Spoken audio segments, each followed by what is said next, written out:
Welcome to the Rotary Times Show, a public service program presented by Rotary District 7610. Funding for this program is made possible by the generosity of Rotary District 7610, Virginia. On our programs, we talk with Rotarians and community leaders and discuss how Rotary International builds partnerships to support local, national, and world communities. I am your host, Rotarian Dr. Deborah Jackson from the Rotary Club of McLean, Virginia.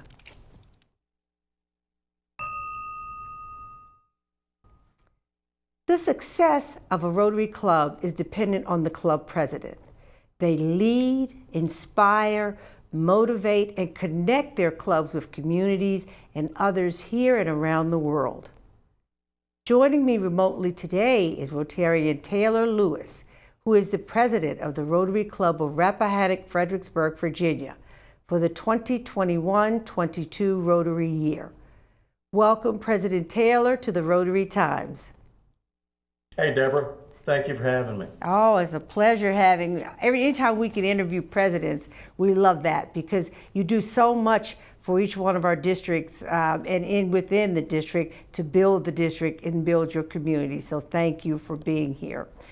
We're going to get started because we don't have a lot of time, and I know you bring a lot to this show, and I'm just anxious to get in and hear and learn more about you and what your club is doing. So let's start by you telling us a little bit about Taylor.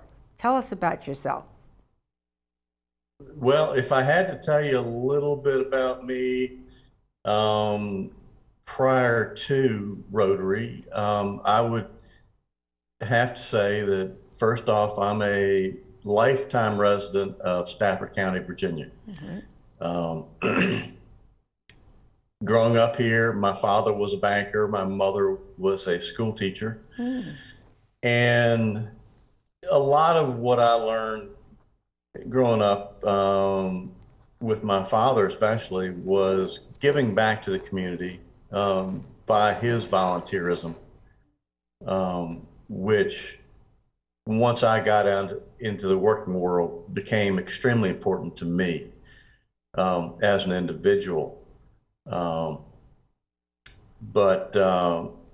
I went through the school system. I graduated from college at Emory and Henry College with a BA degree with an emphasis in economics. And I'm proud to say that I actually use my educational background in economics as I'm now a 29-year owner and operator of a real estate appraisal firm. Oh, wonderful. Good to hear. And even more special learning that your mom was a teacher. That's my chosen profession, so I do understand that and appreciate you growing up with her.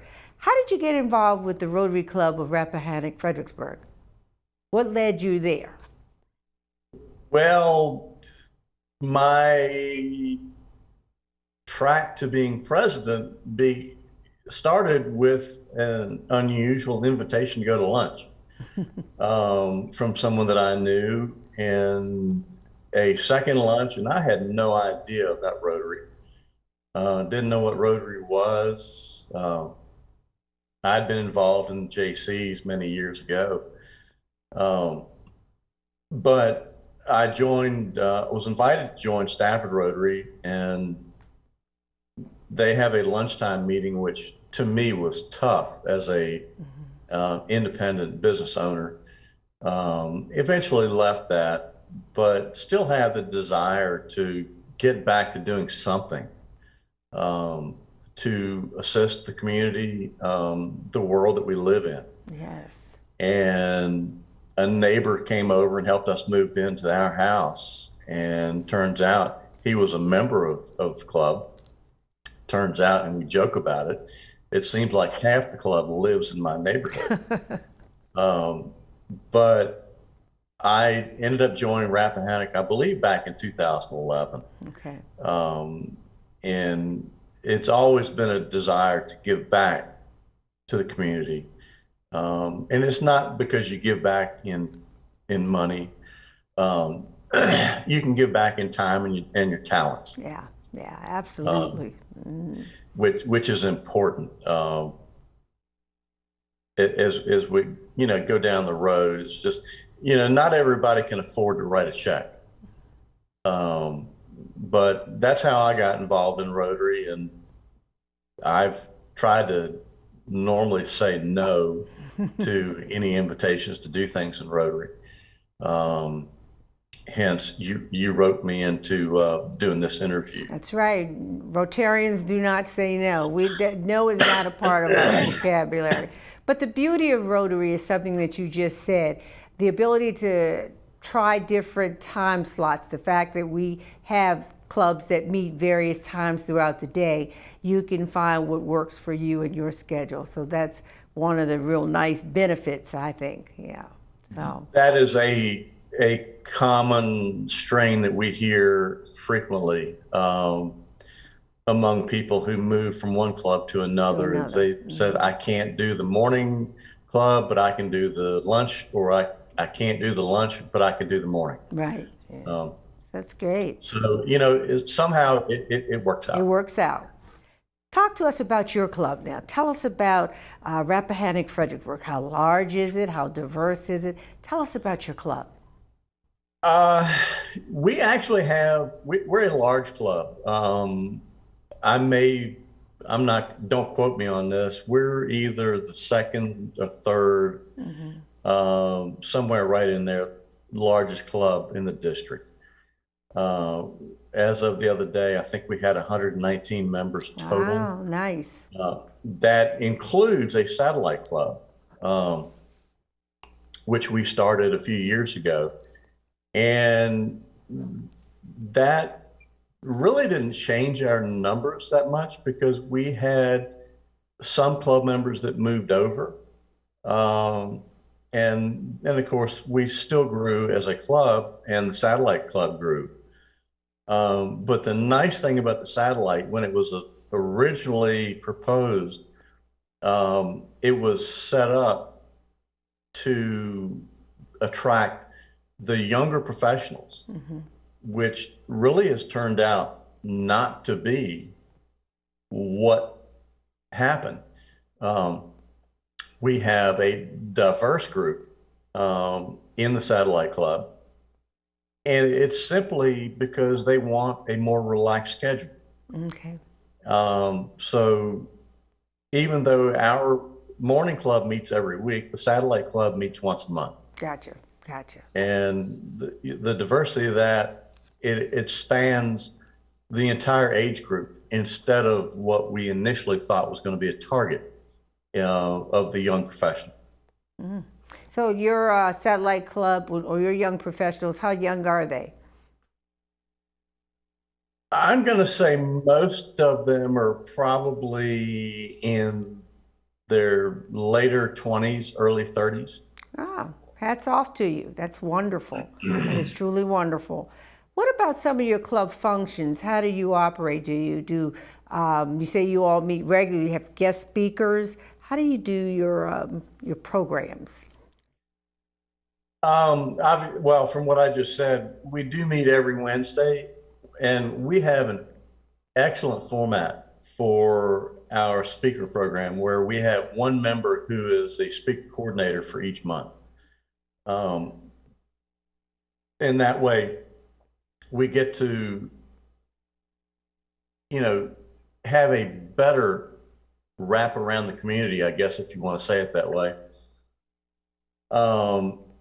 So that, one speaker is in one professional category, and we have another coordinator who's in a category. So we get a good spectrum. And the nice thing, unfortunately, due to COVID, is that with the Zoom meetings that we're on right now, we've had speakers from around the world. Our satellite club had a speaker on who had to get up at 2 or 3 in the morning to speak. We recently had a speaker who's on the Rotary governing board, if I remember correctly, and she spoke about diversity and equity. So it's really interesting, and Zoom, even though most of us kind of don't like it, it's really it has been beneficial. Oh, wonderful. So like most clubs I've heard, they've had really some benefits to doing the Zooms. They're now able to even be away on vacation and still attend their meetings, or they can bring in speakers, as you just mentioned, from around the world, which has been a true benefit, unless that time zone is really, really off. It does work nicely. Talk about fundraising. How do you all, what's your major fundraiser there? Or service project? Actually, you're probably gonna have to buy me 2 drinks next week at the district conference, because you called me last Monday to arrange this, and I couldn't imagine a busier week. I had a board meeting on Tuesday.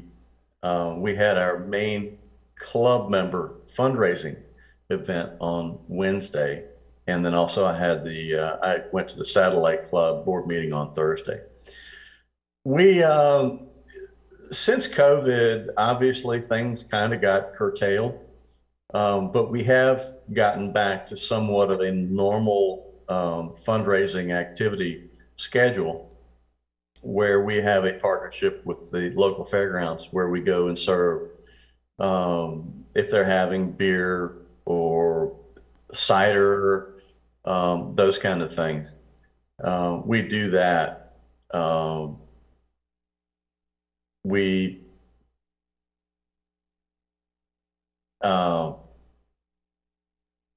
fundraiser last week was what we call our Trip of Your Dreams, where all the club members who have contributed to the foundation over the year, they get a ticket in the reverse drawing.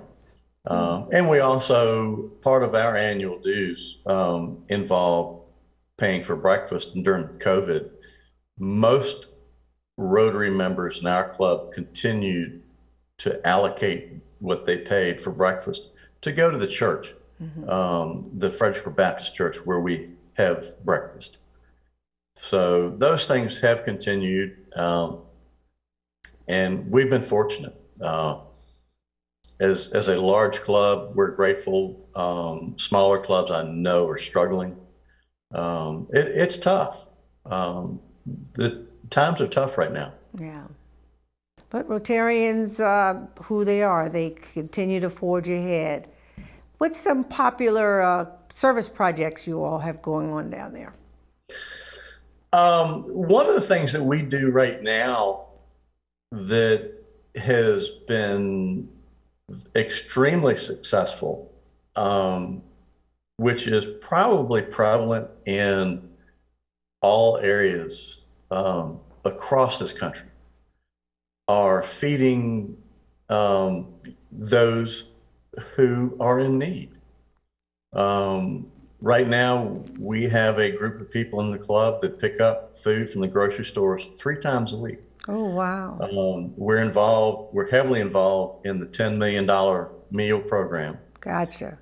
And initially we set a goal of $10,000. Right. And we have since increased that to, I believe, 50,000. Wow, it's a lot. Well, Taylor, I want you to hold that thought. I need to come back to you because we're going to take a short break and be right back and talk more with President Taylor Lewis. Please stay with us. We are this close. We're this close. We are this close Of wanting to making history. This close to changing the world. We're this close. This close. This close to making sure no child suffers a crippling disease. Ever again. This close. We are this close to ending polio. Ending polio. All we need is you. this close. If we don't act now, we may lose this chance forever. Help Rotary make history at endpolionow.org. Welcome back to the Rotary Times. We're here talking with Rotarian Taylor Lewis, the president of the Rotary Club of Rappahannock, Fredericksburg, Virginia, for the 2021-22 Rotary year. Oh my goodness, when we left, you were telling us about your community service project of the 10 million meals that you all prepared. Talk to us a little bit more about that. That's huge.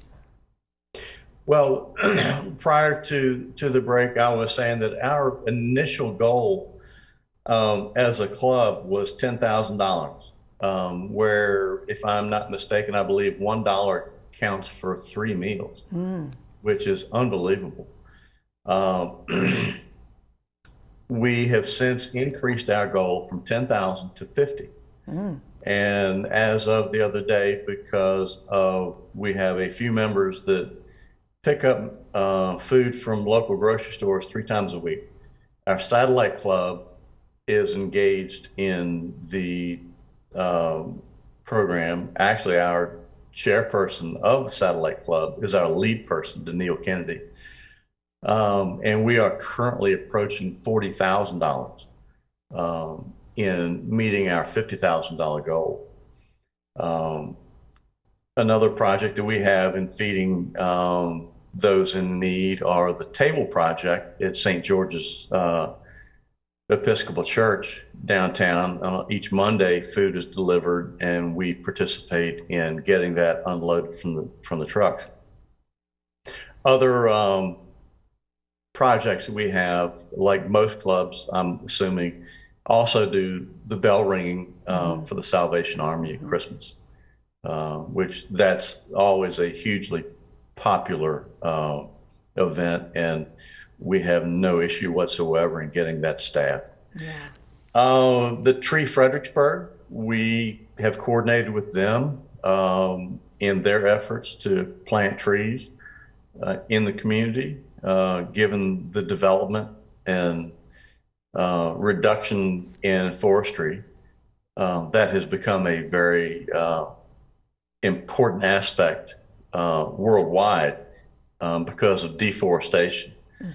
And so we partner with them on that. Something a little bit more fun than digging holes in the ground is the Sounds of Summer, where we coordinate with the Fredericksburg Museum, where they do concerts in the park. We're involved with the Big Brothers and Big Sisters.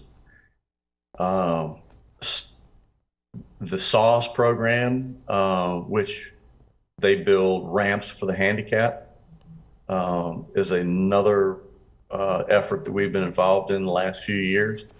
Sounds like you guys have a whole list of things community We service. do. You're very active in your community. Yeah. I could go on and on. We'll have to bring you back for another show so that you can talk to us about some of the others. But how about I'll make sure that my committee chairperson knows about that invitation. There you go. How about your international projects? Do you have one? We have a very active international committee. Recently, we're doing the well program in Haiti. We did, and actually that was a combined deal where it was initially a school program. They had 2 bathrooms for about 2,000 students. And that was set up as an international program. And I hope I'm not mistaken in saying this. I believe it was through the Chantilly Club. Chantilly Center. They set it up as a international deal, where not only did we improve the bathrooms, but because of the earthquake, they were able to restore some water by drilling wells. There was somebody there already in the country. One of the past projects that I did early on in my membership with this club is going to Honduras for the eye clinic that we did. Wasn't the first time we did it, but it was very unique and extremely satisfying in seeing what a very simple pair of reading glasses can do to a child, to see more clearly. Why, we go to the eye doctor and spend $100 or so for an eye exam. They don't have that. They put on a pair of +2 reading glasses and it changes their vision. It's amazing. Yes, it is. So probably that's the international and community service groups are our biggest players in the club. In the club. How does your family support you? Because you are very, very busy. And as club president, you have to be at just about every event there is. How does your family support you in that effort? My wife is, I'm not going to say she's an ex-Rotarian. She actually joined the Stafford Club after I left the Stafford Club. And I was involved with the what used to be the Christmas in April program, and we turned it into what we call the Rotary Christmas. My wife is my biggest cheerleader and supporter. She last week showed up early at our event for our member program on Wednesday night, and started setting up flower vases, and she finished by cleaning toilets. So she's at the beach right now with the girlfriends, and I owe her a huge dinner out. Yeah, that's right. Rotary has the family of Rotary is always involved. How about the service above self or the 4-way test? Do you use those as part of your everyday work world and family life? The service above self and the 4-way test are hand in hand, if I can put it that way. What I do professionally as a real estate appraiser, I don't do mortgage appraising. All of my work is private. Since the early 2000s, I testify in court frequently. What I do means that I have to walk the line, and honesty and integrity is paramount. I've had people try to bribe me to have a low number or a high number, and I can't do that. It's number one, it's not right, but number two, I can go to jail. So the funny thing is, we have a nice Paul Harris coin that has the 4-way test on the back of it, and I carry it in my coat pocket. So I don't have an issue with trying to live the 4-way test. All right, it's great hearing you say that. Have you gotten new members this year? I know one of the district initiatives is increased membership. How are you doing at that? You think that's fairly easy to do, or has it been difficult given we've been in a pandemic? Membership now, as we try to tiptoe our way out of COVID,